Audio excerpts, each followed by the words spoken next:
Today's Advent reading is for Tuesday, December 29th, 2020, and we are reading from John 21:15 through 19.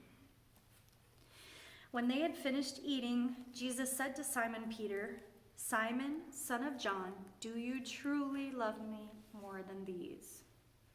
"Yes, Lord," he said, "you know that I love you."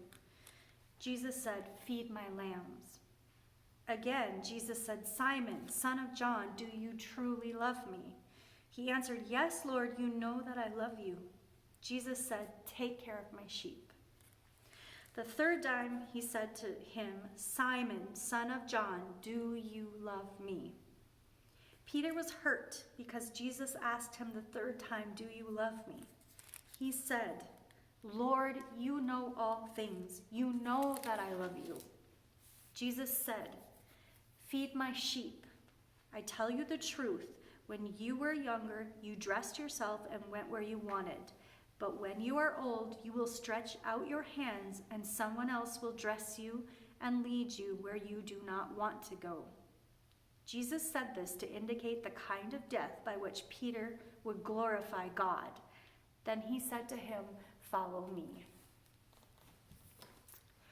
Today's Advent article is written by Irene, Laine, and she has titled it Reconciliation.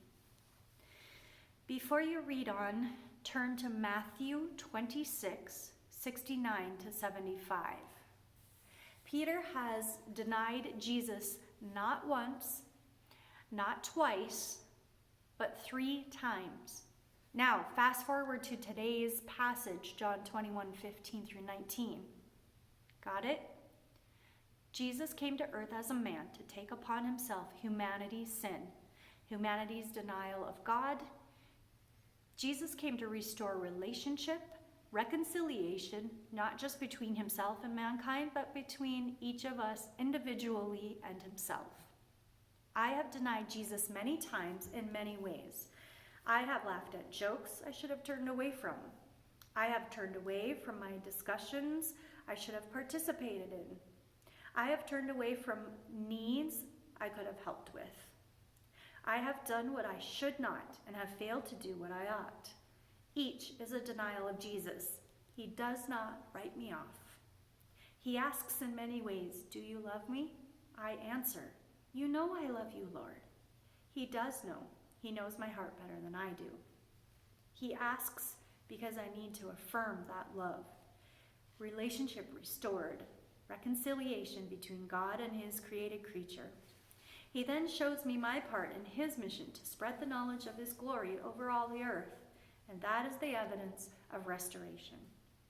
He gives me his mission and tells me, love one another, proclaim the gospel, be his disciple, make disciples. Jesus does not abandon his people. Love him, love one another. Irene prays, "Lord, when I fail you, you never fail me. You know that I love you. I know that I am yours."